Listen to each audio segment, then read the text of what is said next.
at, like, just, like, looking around like that, like... Yeah, because he did even say something about he hasn't been scared, like he's never been scared or something like that, or because like I think that kind of plays into why he stays where he does and doesn't run away in terror. Well, it's you can tell that when he encounters it that he's like looking around and assessing the situation and trying to like figure out what the fuck these things are. Does he figure out that the thing's blind? Yeah, he does. Okay, he yeah. figures out that it's like responding to sound exclusively because obviously it doesn't see him and bum rush him and eat him. Right. But yeah, so he sees like he spits his mom's head out and the little baby aliens eat what's left of his mom's head. The science nerds arrive for study group with a baby alien that they've found. Yep, and they want to dissect it and analyze it and all that. And then we cut back to the basement. And Charlie throws a flashlight to distract the monster. Yeah, that's when he discovers that they hunt by sound.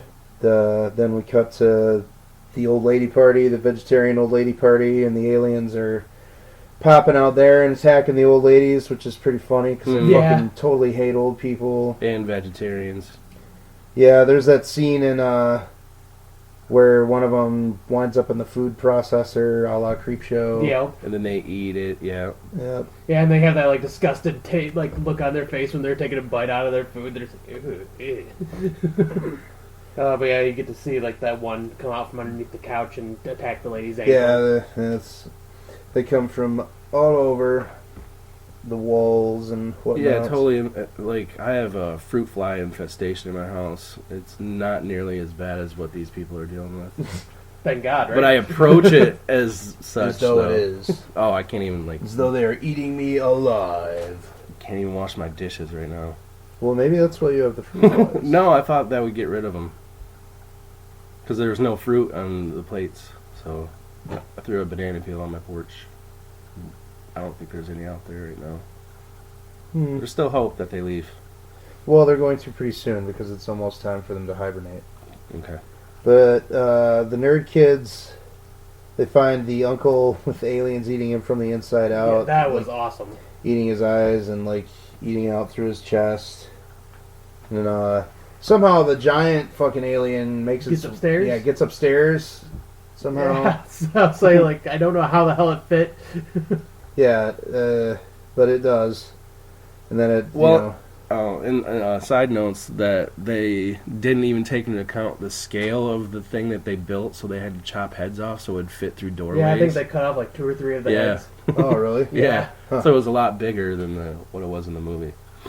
Well, it's a bummer. Why wouldn't they just like put them, take them off? The house that they filmed that in, the effects guy lived there. So I think he made it down in the basement or whatever, and then tried to get it upstairs. So then he made it in his own house and didn't know that it wouldn't fit through his doorway. Yeah. John Dodds, you made Night Beast. I don't know if that's a good thing or not. I almost picked it for my train wreck episode. I was that close. I remember you were talking about that movie there. Yeah. Chasing them. They barricade themselves in Charlie's room, which looks a lot like my house. Yeah, but when they're horror paraphernalia. Yeah, horror stuff everywhere. And while I was watching this, toward the beginning when his mom comes in to wake him up or whatever. No, he's laying on the floor watching a movie or something. Yeah, the book that's on his floor. I have that book. I am Charlie. That's pretty cool. Yeah, I was saying then Charlie lures the big one away the big spawn away by playing the radio. Yeah. To help them try to escape. Because Charlie's he's a hero, man. Yeah, and I ended up putting, what poster was that? Because it, kind of pans across like a poster that looked very recognizable. Tales from the Crypt, the movie. That's what it was, okay. With the skeleton on it? The Amicus. Yeah, the Amicus anthology. I seen it and I was like, I know that poster, but from what? I noticed that too. I didn't say it on there, but I was like, that's from something. Amicus's anthologies were fucking so good. But, yeah, so 2 of them run to the attic. Well, you missed the one girl shows up while this is happening. The blonde chick shows up right in the middle and has no idea what's going on and almost gets eaten, but they yank her into Charlie's room. Or no, 2 of them yeah, the guy grabs her and they go to the attic, and the one girl ends up in Charlie's room alone. Yep, and the one girl gets her head bitten off Yeah, and the passed out the alien window. bursts in and bites her head off and spits her out the window. And Pete makes it to the roof, and that dude that wasn't a stunt man. That was that actor. Oh, Really? okay. That roof climb was fucking crazy. Yeah, it was. Oh, yeah, Wow. it was him. Yeah. It was raining and probably windy as fuck, and that Pulling himself up, fucking rolling and jumping, and yeah. yeah, that guy was off his goddamn rocker. I bet that there wasn't anything on the ground as far as like, you know, Safety an regulation. inflatable, whatever, anything. So Holy crap.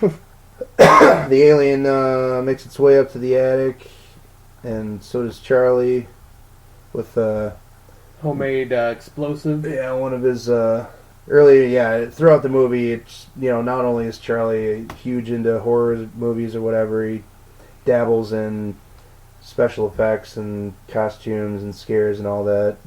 It's funny, I've like kind of wondered if that character was any inspiration for Tommy Jarvis, or if it's Right, just I a thought the same coincidence thing. that, Possibly, yeah. because both of those movies were happening right around the same time. Yeah. That was part 4 was the introduction to Tommy, right? Right. With Corey Feldman. Yep. So that was 80. That was 84, but they were filming it right around the same time that this movie came out. So Okay, yeah. It could have been a coincidence. Could maybe they just kind of fed off each other.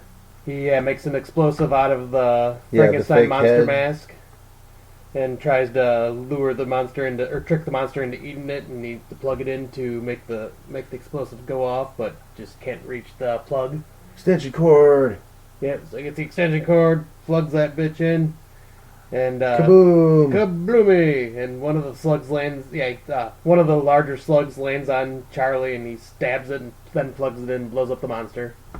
Then it cuts to outside where the police and town folk are killing the slugs. Yeah, and the ending is very reminiscent of Night of the Living Dead, Yeah. where instead of zombies, they're hunting the sluggy deals and burning them, and yeah, it's all rednecky, and yeah, at the beginning of the movie, it starts with a big exterior shot of the house that's obviously a model, and like you're thinking to yourself, why did they use a model for that? Yeah, because of the later mountain. throughout the rest of the movie, they show exterior shots of the house that aren't the model. Mhm. But then at the end, you realize why they used the model for the exterior, because we get to see just how big The the largest one aliens is. can grow to be.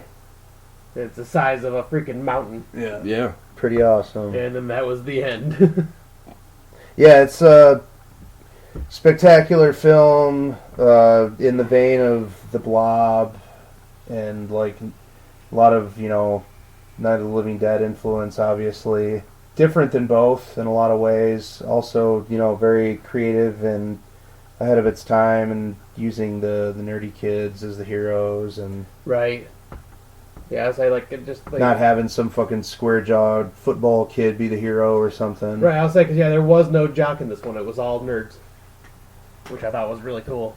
It's a Really fun good monster score, movie. really good effects, really good effects. Yeah, I was impressed by the effects. Especially for an independent, do-it-yourself, shot-on-video, early 80s. I mean, this has got to be like one of the first big-time shot-on-video horror movies, right? Had to have been Seems like it. The Dead Next Door was another... 1990. 86, 87. Oh, Yeah, that was, a few years after this one, and that's like the next big example that I can think of or whatever. But, Truth or Dare. Yeah. Alright. Never mind. Oh, that movie. that was an entertaining watch for sure. I'm not sorry that I saw it. I'm not either, but oh, that movie.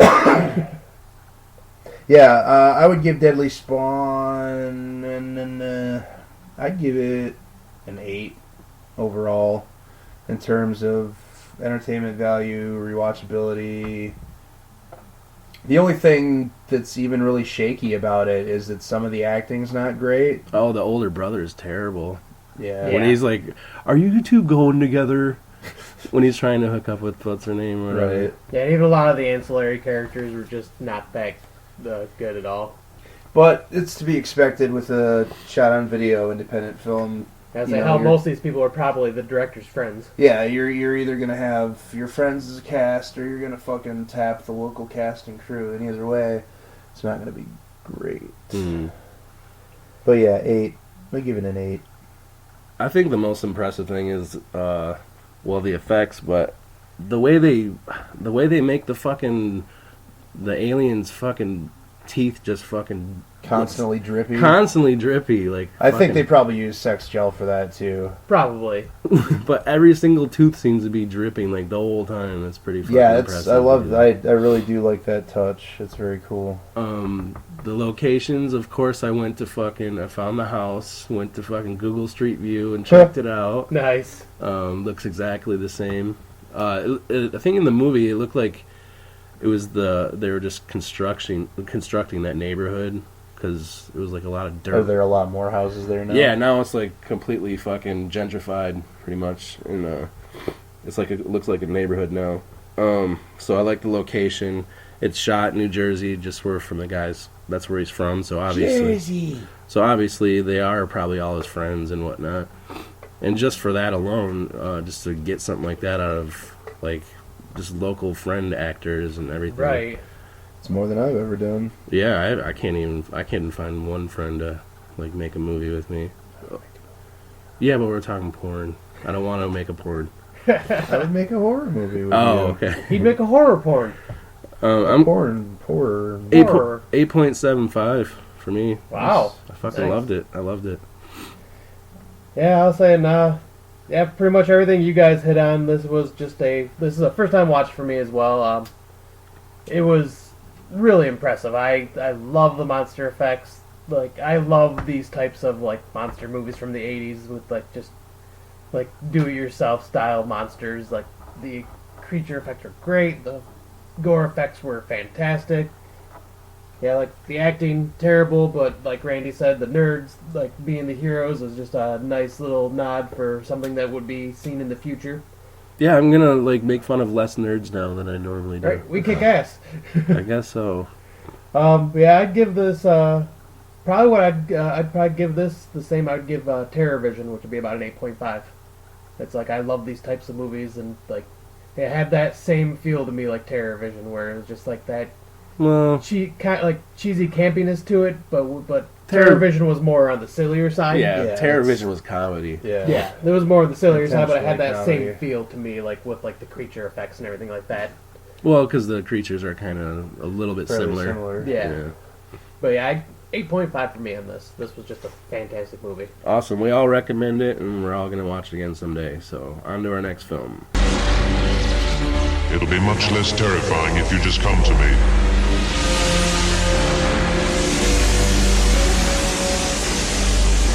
I'll do just that.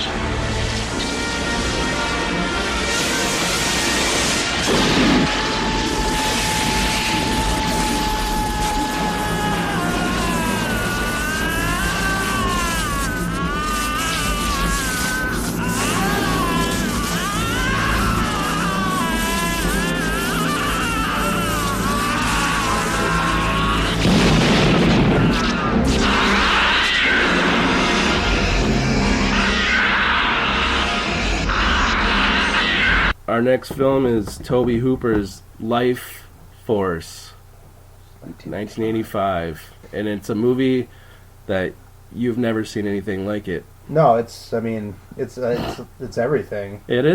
It's a crazy Mixed in. hodgepodge of everything that anybody likes about horror. Starts off as a space exploration, ends up in the apocalypse. The apocalypse. The apocalypse. And I gotta say, screenplay by Dan O'Bannon. Yeah. Yep, and Awesome score by Henry Mancini. right off the bat, Dan O'Bannon had a problem. Right from the very opening scenes, he was totally against the Halley's Comet fucking thing. Really? Yeah, he did not want that, and Toby wanted it, so they He did. didn't want the craft to be in the tail of Halley's Comet. In the head of he didn't want the Halley's Comet at all, because he had something. It was written 8 times before Dan O'Bannon got on there. Right. Oh wow. But there's a book. Yeah, there's a book, and that guy hated it too. Oh. And Okay. this is a Canon distributed film. Yeah. And I think this is their second biggest budget because it's always low. They had fucking American Ninja, Breaking Yeah, 1 and Wish, 2.